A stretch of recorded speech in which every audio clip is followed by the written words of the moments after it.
कश्मीर घाटी में आतंकियों के ताज़ा हमलों के बाद घाटी में मौजूद बिहार और यूपी से आए मजदूर जम्मू की ओर पलायन कर रहे हैं। कुछ लोगों को सेना के कैंपों में सुरक्षित ले जाया जा रहा है। इस तरह का माहौल हो गया है।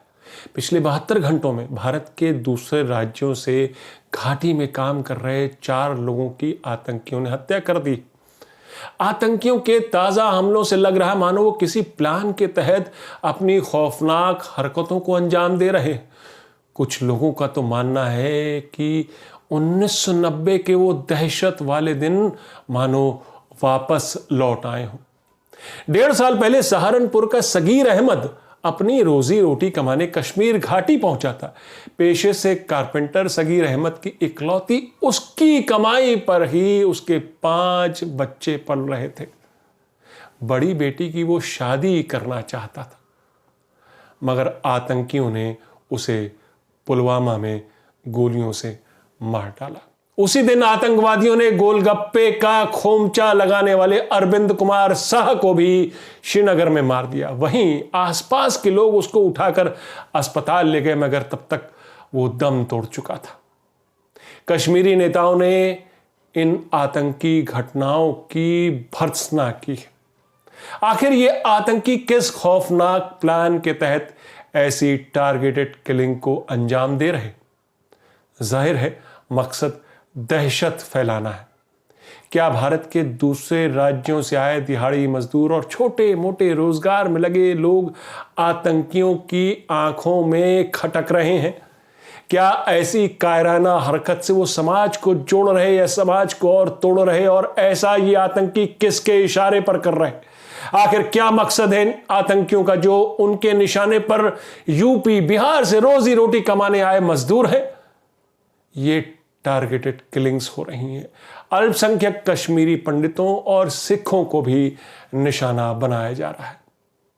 लेकिन क्या देश को पिछले 2 सालों में यह नहीं बताया गया था कि कश्मीर से स्पेशल स्टेटस छीन लेने के बाद कश्मीर फिर से धरती का स्वर्ग बना दिया जाएगा? आतंकी दुम दबाकर भाग जाएंगे। कश्मीर से आतंकवाद का नामो निशान मिटा दिया जाएगा।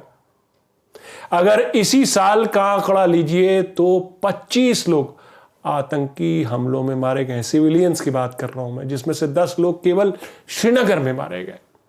पिछले 2 हफ्तों में ही 10 नागरिक मारे जा चुके हैं। अब तो मोदी जी के आरएसएस परिवार के मुखिया मोहन भागवत तक कह रहे हैं कि जम्मू कश्मीर को विशेष दर्जा देने वाले अनुच्छेद 370 के ज्यादातर प्रावधानों को रद्द करने के बाद भी समस्या पूरी तरह हल नहीं हुई है। नमस्कार, मैं हूं आपका न्यूज़बाज प्रभात शुंगलू। मेरा आज का सवाल, क्या अनुच्छेद 370 हटाने से कश्मीर में आतंकवाद खत्म हो गया, सब समस्या खत्म हो गई? अपने जवाब हाँ या ना में जरूर दीजिएगा। यह सही है कि सुरक्षा बलों ने कई आतंकियों को भी मार गिराया है। इस दौरान पिछले दिनों ही 1 दर्जन से ज्यादा आतंकी मारे जा चुके हैं। लेकिन आतंकियों का मनोबल इन दिनों फिर बढ़ा है। लेकिन यह नौबत कैसे पहुंची? क्योंकि देश को तो यह भी बताया गया कि विकास की गंगा बहेगी कश्मीर में। अब तक जो विकास हुआ तो क्या उसी का अंजाम है कि आज फिर आतंकी घर में घुसकर मार रहे, निर्दोष लोगों की हत्या कर रहे? सरहद पर तो आए दिन हमारे वीर सैनिक आतंकियों से लोहा ले रहे हैं, लेकिन अब तो आतंकी इतने निरंकुश हो चुके हैं कि शहर में घुसकर हमला कर रहे हैं। जाहिर है सरकार के दावे खोखले निकले। बाकी कसर जम्मू कश्मीर के पूर्व राज्यपाल सतपाल मलिक ने पूरी कर दी। वो खुद सरकार के दावों की पोल खोलते हैं। उनका बेहद चौंकाने वाला बयान आया है कि जब मैं कश्मीर का राज्यपाल था तो आतंकवादी श्रीनगर के 50-60 किलोमीटर के दायरे में भी अंदर घुसने की हिम्मत नहीं करते थे। उस समय आतंकवादियों की भर्ती भी नहीं हो रही थी, मतलब सरहद पार। और अब देखिए आतंकवादी लोगों को मार रहे हैं। अब श्रीनगर में घुसकर भी गरीब लोगों को मार रहे हैं आतंकवादी। ये दर्दनाक और तकलीफदेह है। ये बोल रहे हैं जम्मू कश्मीर के पूर्व राज्यपाल सतपाल मलिक साहब। 2 बातें हैं। पहली तो यह कि सतपाल मलिक झूठ बोल रहे हैं। जब वो राज्यपाल थे तभी पुलवामा में 14 फरवरी 2019 को कश्मीर के इतिहास में सबसे भयानक आतंकी हमला पुलवामा में हुआ था, जब सीआरपीएफ के एक काफिले को आतंकवादियों ने निशाना बनाया और हमारे 40 से भी अधिक जवान शहीद हो गए थे। सतपाल मलिक आज मेघालय के गवर्नर हैं, मगर अपने कश्मीर के कार्यकाल को वो इतनी जल्दी भूल जाएंगे, ये उम्मीद उनसे नहीं थी। अब हालिया आतंकी घटनाओं को लेकर सतपाल मलिक ने दूसरी बात जो की है उस पर मैं आता हूं। जब सतपाल मलिक ये कहते हैं कि जब वो राज्यपाल थे तो आतंकवाद नियंत्रण में था, तो क्या वो अपनी पीठ थपथपा रहे हैं या फिर मौजूदा लेफ्टिनेंट गवर्नर मनोज सिन्हा के शासन प्रशासन की आलोचना कर रहे हैं? वो ये कैसे भूल रहे कि मनोज सिन्हा को भी उसी मोदी सरकार ने नियुक्त किया है जिसने सतपाल मलिक को राज्यपाल बनाया था।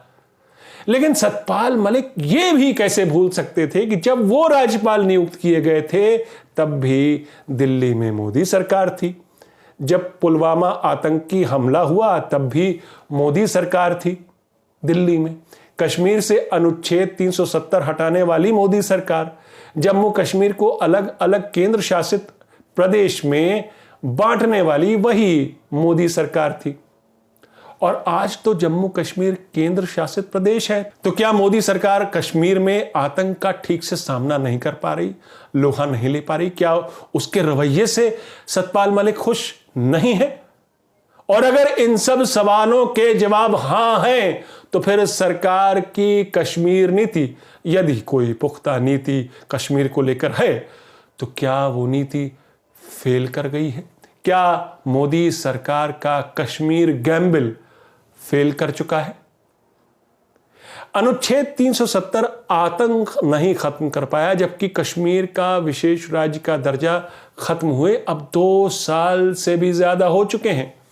लेकिन आज के अखबारों की हेडलाइन देखिएगा तो आपको लगेगा आप कहीं पुराना अखबार तो नहीं पलट रहे।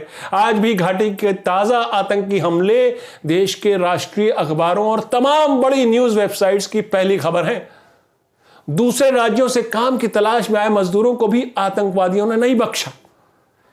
घाटी में व्याप्त इस दहशत भरे माहौल ने इन मजदूरों को पलायन करने के लिए मजबूर कर दिया है। कश्मीरी पंडित जो वहां रहते आए हैं और सिख परिवार भी जो वहां रहते आए हैं, वो भी आज खौफजदा हैं। आतंकी आज फिर क्यों सक्रिय हो उठे, जबकि पिछले 2 साल में मोदी सरकार ने कश्मीर को अपने हाथों की कठपुतली की तरह ही इस्तेमाल किया। 370 हटाया, राज्य का बंटवारा किया, राज्य की 2 सबसे बड़ी पार्टी नेशनल कॉन्फ्रेंस और पीडीपी के बड़े नेताओं को भ्रष्टाचार का तमगा देकर उन्हें नजरबंद किया कई महीने, और भी कई नेताओं को जेल में रखा, महीनों बाद रिहा किया। राज्य में कम्युनिकेशन महीनों ठप रखा। इंटरनेट के अभाव में आम नागरिकों ने कई महीने गुजारे। मोदी सरकार ने विरोध में उठते सभी मतों को, सभी ओपिनियंस को रौंदते हुए कश्मीर को ऐसे चलाया मानो सालों का उसका सपना रहा हो।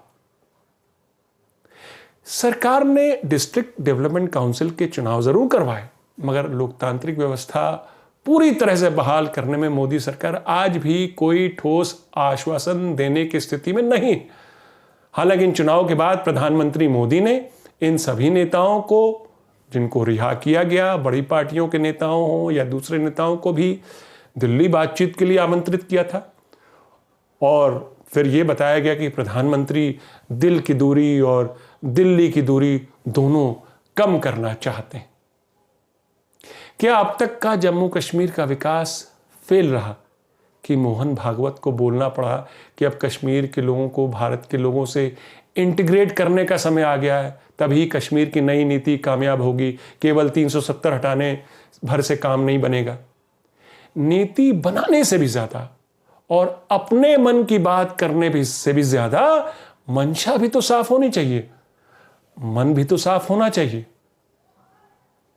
इसलिए मेरा आज का सवाल, क्या आर्टिकल 370 हटाने से कश्मीर में आतंकवाद खत्म हो गया या कश्मीर की सारी समस्याएं खत्म हो जाएंगी? अपने जवाब हाँ या ना में ज़रूर दीजिएगा। तो ये थी आज की न्यूज़बाजी। फिर मिलेंगे एक नई न्यूज़बाजी के साथ। तब तक के लिए नमस्कार।